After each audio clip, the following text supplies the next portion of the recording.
Chapter 16. Sarai and Hagar.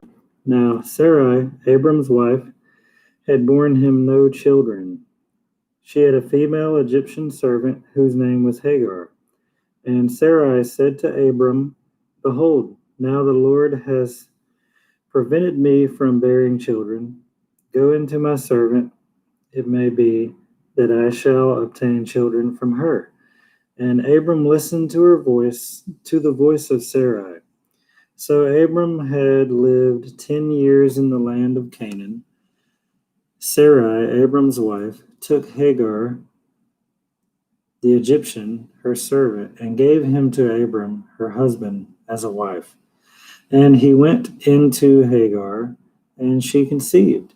And when she saw that she had conceived, she looked with contempt on her mistress. And Sarai said to Abram, May the wrong done to me be on you. I gave my servant to your embrace, and when she saw that she had conceived, she looked on me with contempt. May the Lord judge between you and me. But Abram said to Sarai, Behold, your servant is in your power. Do to her as you please. Then Sarai dealt harshly with her, and she fled from her. The angel of the Lord found her by a spring of water in the wilderness, the spring on the way to Shur. And he said, Hagar, servant of Sarai, where have you come from, and where are you going? She said, I am fleeing from my mistress Sarai. The angel of the Lord said to her, Return to your mistress and submit to her. The angel of the Lord also said to her, I will surely multiply your offspring so that they cannot be numbered for multitude. And the angel of the Lord said to her, Behold, you are pregnant and shall bear a son. You shall call his name Ishmael, because the Lord has listened to your affliction. He shall be a wild donkey of a man, his hand against everyone, and everyone's hand against him. And he shall dwell over against all his kinsmen. So she called the name of the Lord, who spoke to her, You are a God of seeing. For she said, Truly, here I have seen him who looks after me. Therefore, the well was called Bir Lahai Roi. It lies between Kadesh and Berer. And Hagar bore Abram a son, and Abram called the name of a son from whom Hagar bore Ishmael. Abram was 86 years old when Hagar was born, and Hagar bore Ishmael to Abram. Abram and the covenant of circumcision. When Abram was 99 years old, the Lord appeared to Abram and said to him, I am God Almighty. Walk before me and be blameless, that I may make my covenant between me and you, and may multiply you greatly. Then Abram fell on his face, and God said to him, Behold, my covenant is with you, and you shall be the father of a multitude of nations. No longer shall your name be called Abram, but your name shall be called Abraham. For I have made you the father of a multitude of nations. I will make you exceedingly fruitful, and I will make you into nations, and kings shall come from you. And I will establish my covenant between me and you and your offspring and you throughout the generations for an everlasting covenant, to be God to you and to your offspring after you. And I will give to you and to your offspring after you the land of your sojournings, all the land of Canaan, for an everlasting possession, and I will be their God. And God said to Abram, As for you, you shall keep my covenant, and you and your offspring after you throughout their generations. This is my covenant which you shall keep between me and you and your offspring after you. Every male among you shall be circumcised.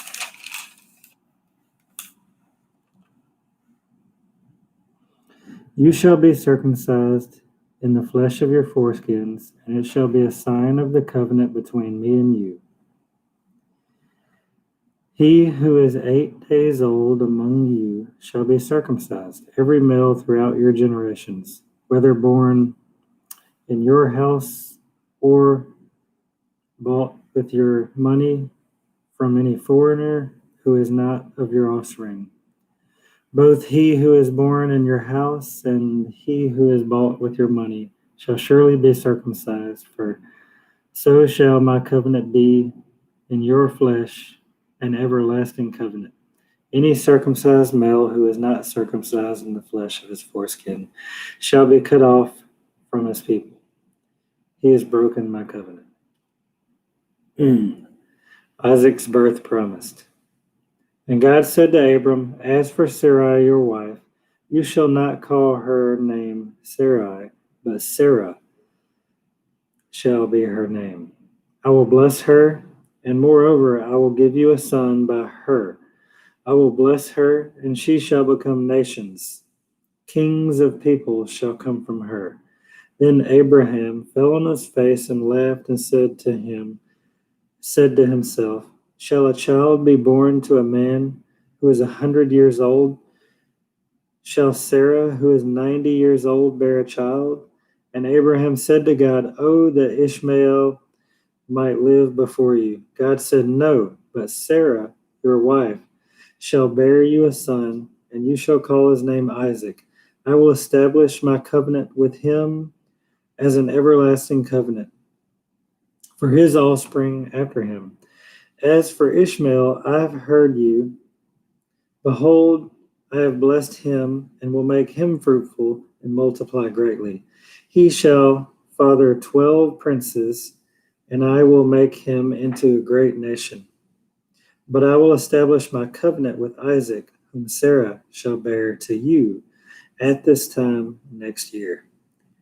When he had finished talking with him, God went up from Abraham. Then Abraham took Ishmael, his son, and all those born in his house or bought with his money, every male among the men of Abraham's house, and he circumcised the flesh of their foreskins that very day, as God had said to him. Abraham was 90 years old when he was circumcised in the flesh of his foreskin, and Ishmael, his son, was 13 years old when he was circumcised in the flesh of his foreskin.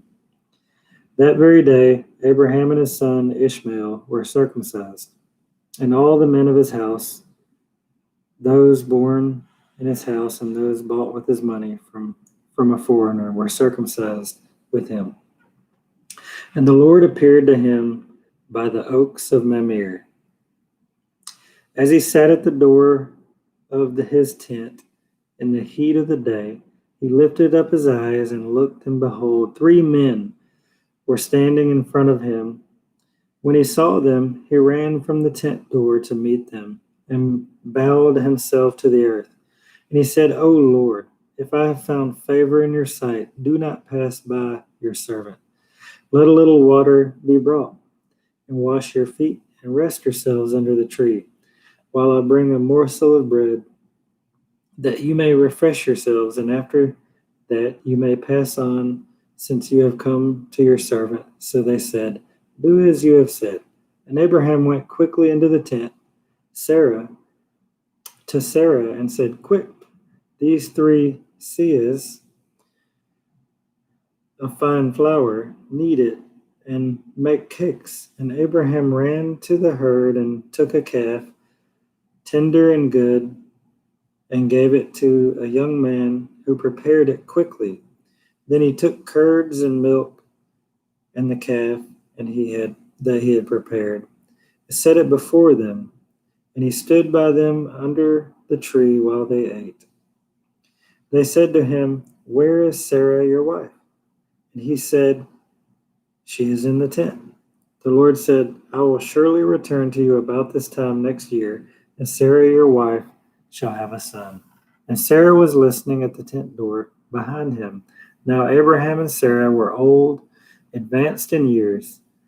The way of women had ceased to be with Sarah. So Sarah laughed to herself, saying, After I am worn out and my Lord is old, shall I have pleasure? The Lord said to Abraham, Why did Sarah laugh and say, Shall I indeed bear a child now that I am old? Is anything too hard for the Lord? At the appointed time, I will return to you about this time next year, and Sarah shall have a son. But Sarah denied it, saying, I did not laugh, for she was afraid. He said, No, but you did laugh. Then the men set out from there, and they looked down towards Sodom, and Abraham went with them to set them on their way. The Lord said, Shall I hide from Abraham what I am about to do, seeing that Abraham shall surely become a great and mighty nation, and all the nations of the earth shall be blessed in him. For I have chosen him that he may command his children and his household after him to keep the way of the Lord by doing righteousness and justice, so that the Lord may bring to Abraham what he has promised him.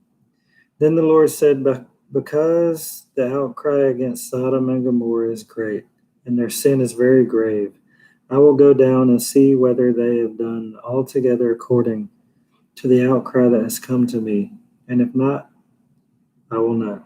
Abraham intercedes for Sodom.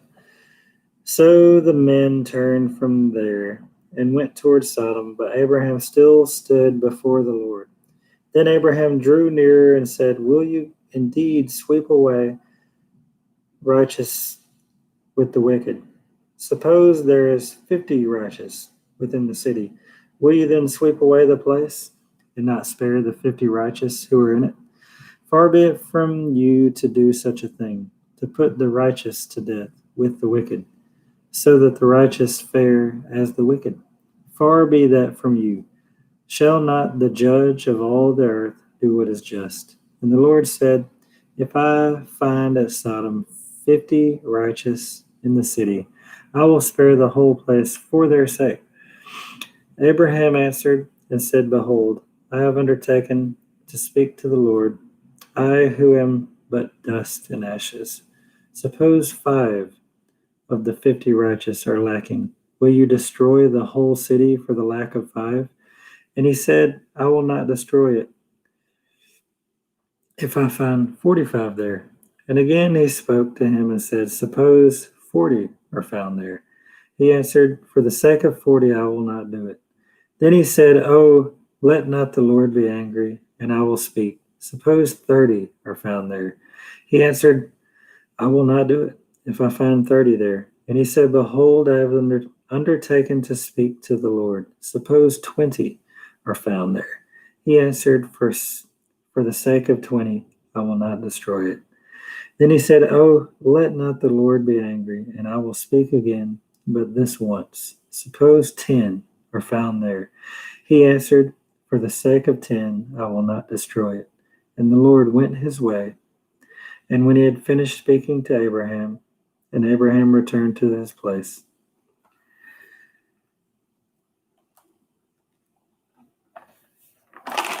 Psalm 5. To the choir master for the flutes, Psalm of David. Give ear to my words, O Lord. Consider my groaning. Give attention to the sound of my cry, my King and my God. For to you do I pray. O Lord, in the morning you hear my voice. In the morning I prepare a sacrifice for you and watch. For you are not a God who delights in wickedness. Evil may not dwell with you. The boastful shall not stand before your eyes. You hate the evildoers. You destroy those who speak lies. The Lord abhors the bloodthirsty and deceitful man. But I, through the abundance of your steadfast love, will enter your house. I will bow down towards your holy temple in the fear of you. Lead me, O Lord, in your righteousness.